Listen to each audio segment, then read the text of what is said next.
Most traders crash in their first year because they chase consistency in the wrong place. They believe consistency means winning every trade. It doesn't. Real consistency is a system, not a streak. And that system begins with the 1-hour chart. Here's the brutal truth.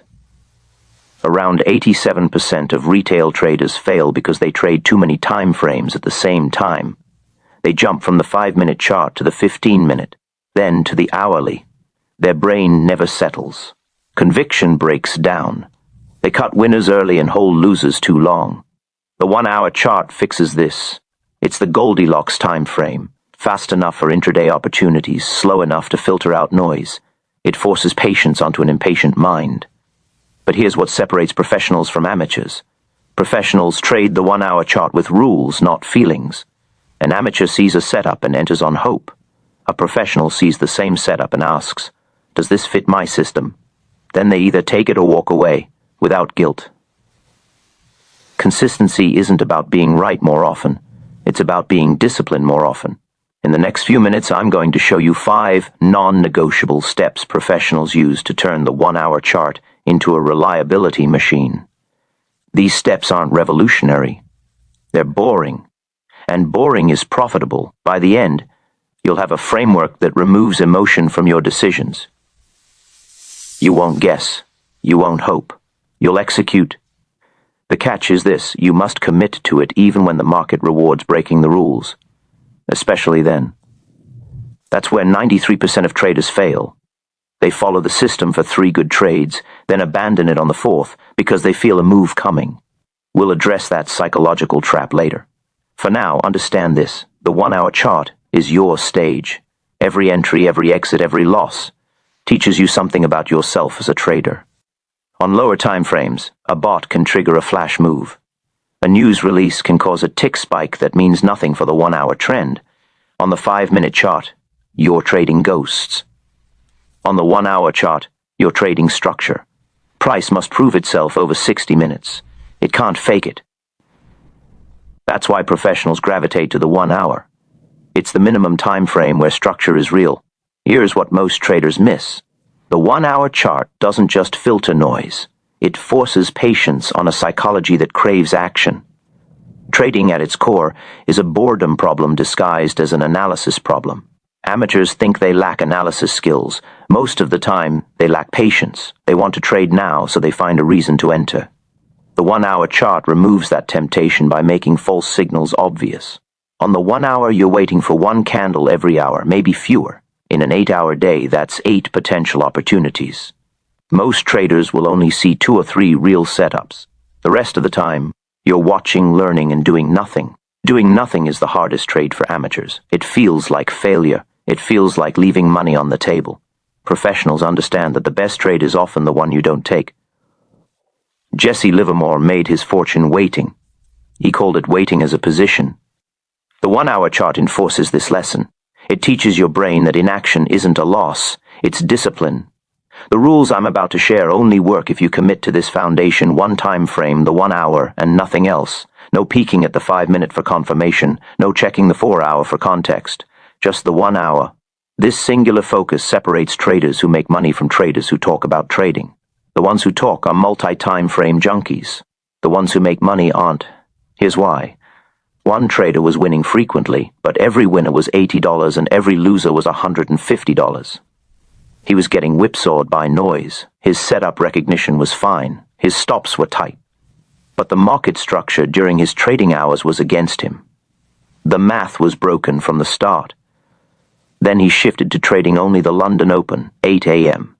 EST, same signals, same system, same discipline. Suddenly, winners were $200 and losers were cut at $60. His win rate didn't improve. It stayed around 52%. But his edge transformed. Why? Because during London Open, the USD is flooded with institutional flow. Banks are active, hedge funds are positioning, retail traders are engaged, spreads are tight, volume is real. A 1-hour candle during London Open tells you something meaningful about money movement. A 1-hour candle at 6 a.m. EST tells you almost nothing. That's just noise waiting for the real market to open. This is the invisible killer that separates amateurs from professionals. Most amateurs think their system is broken, when really their timing is broken. They're trading good setups in bad market conditions. It's like a skilled archer trying to hit a target during an earthquake. Skill doesn't matter if the environment is hostile. The protocol is simple and non-negotiable. Track your instrument's best liquidity window. For stock indices like ES or NQ, that's the New York Open. Typically 9:30 a.m. to 11:30 a.m. EST, volume explodes. Institutions are active. Retail participation is high. For Forex pairs like EURUSD, it's the London and New York overlap, roughly 8 a.m. to 12 p.m. EST, liquidity deepens. False signals flatten out. For crypto, liquidity is technically 24/7, but your psychology isn't. You must choose your sharpest mental window. Morning or evening, it doesn't matter. Consistency does. Write this down somewhere visible. I trade the 1 hour between and only. No exceptions. Post it above your monitor. Make it a mantra. This single rule removes over 60% of weak signals and eliminates constant overtrading. Professionals don't trade all day. They trade their window. Outside that window, they're unavailable to the market. They rest. They recover. They don't second guess. Amateurs are always on, alerts buzzing, charts open everywhere. That vigilance doesn't increase edge. It destroys it. Professionals define when and where they trade, then lock it in. An amateur is still figuring this out hundreds of trades later. Once your window is defined, the next step is recognizing what quality price action looks like inside it. Markets behave differently during high-quality windows. Volume is predictable. Volatility has rhythm. Support and resistance matter. That's why recognizing pivotal points is critical. Most traders see any bounce and call it a setup. Professionals don't. They filter for structured hesitation. A pivotal point is a level where price pauses, consolidates, and shows rejection. Not a quick bounce, not momentum. Structure. An amateur sees price drop, bounce, go up, and enters. A professional asks 3 questions. Did price pause? Did it show rejection? Did structure form? That difference separates traders who lose money from traders who build equity. A pivotal point isn't an indicator. It's a pattern. It's where institutional money defends a level, where weakness is absorbed and strength begins to form. In 2024 volatility, I mentored a trader trading ES on the 1 hour. His window was solid, but he took every bounce. One move looked good, but had no structure, no rejection, no volume. He lost $200. Later that day, price dropped again, but this time it paused. 3 full 1-hour candles. Volume spiked. Lower wicks showed defense. Structure formed. He entered after confirmation and made $420. Same market. Same system. Different quality. That's the lesson. It's not about more trades. It's about better trades. Before entering any 1-hour trade, ask this. Did price pause for 2 to 3 candles? Did rejection appear? If not, it's not a setup. It's noise. Price is pushed back up, creating a wick, or rejection can appear through candle body structure, where the close is significantly higher than the low of the candle, or it can appear as a volume spike at that level. Any one of these patterns tells you that something rejected the lower price. Something stepped in and said, no, we're not going lower. That something is institutional money. That is the signal. An amateur sees a bounce and enters. A professional sees a bounce with rejection and enters. The third question is this. Is there directional confirmation? After the pivotal point forms, do the next 1 or 2 candles move in your intended direction? This is critical because it tells you the pause has resolved. The wrestling match between buyers and sellers is over, and the winner is now walking away with control of the market. If you see a perfect pivotal point, but the next candle closes lower, that's not confirmation. That's the market saying false alarm. You wait for the next setup. If you see a perfect pivotal point, and the next candle closes higher with strong volume, that is confirmation. The buyers have won. Now you can enter WUI. Conviction. Here's where it becomes subtle but important. If you can answer yes to all 3 questions, the setup is tradable. Anything less than that, you wait. This is where professionals and amateurs truly diverge. An amateur sees a beautiful pivotal point without directional confirmation and enters anyway because the setup looks good. A professional sees the same structure and thinks, the pattern is there, but the market hasn't confirmed direction yet. I'll wait. And then he actually waits. He waits for the next candle, or the one after that, until confirmation appears. Or he walks away entirely because confirmation never comes and the pivotal point turns out to be a trap. This is the part most traders never understand. Waiting is the trade. Doing nothing when the setup isn't clean is often the highest conviction decision a trader can make. It feels counterintuitive because trading culture glorifies action. More trades, more opportunities, more wins. Professionals understand the opposite. The best trade is often the one you don't take. If you skip 10 mediocre setups and take 2 clean ones, you are already ahead of the trader who took all 12 and got whipsawed on the 10 bad ones. Your raw win rate might look lower, but your edge is stronger. Your average winner grows, your average loser shrinks. Over time, the math compounds in your favor. Think about this. If you see 3 pivotal points during your trading window and only one has full confirmation, you're filtering out roughly 67% of potential trades. That sounds bad on the surface. But those 2 filtered out trades are often the exact trades that would have cost you money. That one clean trade makes up for both of them and still leaves you profitable. That's how professional traders think. They aren't trying to maximize the number of trades, they're trying to maximize the quality of trades. Here, the psychological benefit most people miss. When you commit to the 3-question protocol, you develop conviction. You take fewer trades, but you take them with absolute certainty. You're not guessing, you're not hoping. You've asked 3 questions, received 3 yes answers, and now you are executing. That conviction changes how you manage the trade. You don't panic at the first wick against you. You don't take profit early out of fear. You hold the trade because you know the setup is solid. And that holding, that conviction, is what turns small winners into big winners. Amateurs don't have this conviction because they enter on hope. Professionals have it because they enter on structure. The difference in outcomes is dramatic. Over 100 trades, a professional's conviction-based holding turns mediocre results into profitability. An amateur's hope-based cutting turns solid setups into break-even or losing trades. From this moment forward, when you see a bounce on the 1-hour chart, don't ask, should I trade this? Ask, does this pass the 3-question test? If the answer is no, you already know what to do. Nothing. Wait. Be patient. The pivotal point will come. And when it does, with all 3 confirmations, you'll enter with the conviction of a professional. Here's what kills traders faster than bad setups. Good setups with bad position sizing. This is the invisible assassin in trading. A trader can have a perfect entry, perfect stop-loss placement, perfect exit discipline, and still blow up an account because the position size was wrong. On the other hand, a trader with a mediocre setup but disciplined sizing will survive long enough to learn, adapt, and eventually win. The survivor wins the game. This isn't theory, it's mathematical law. And it's the real reason why 87% of retail traders fail.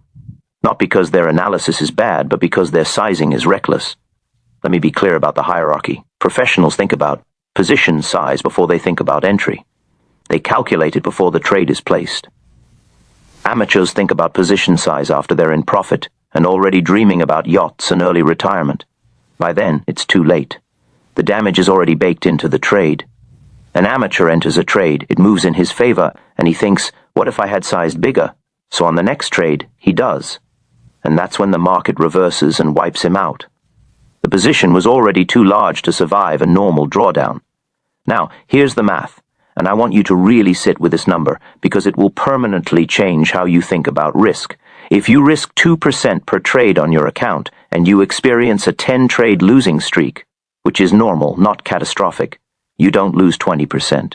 You lose about 18% due to compound drawdown. Why? Because each loss is calculated on the remaining balance, not the original balance.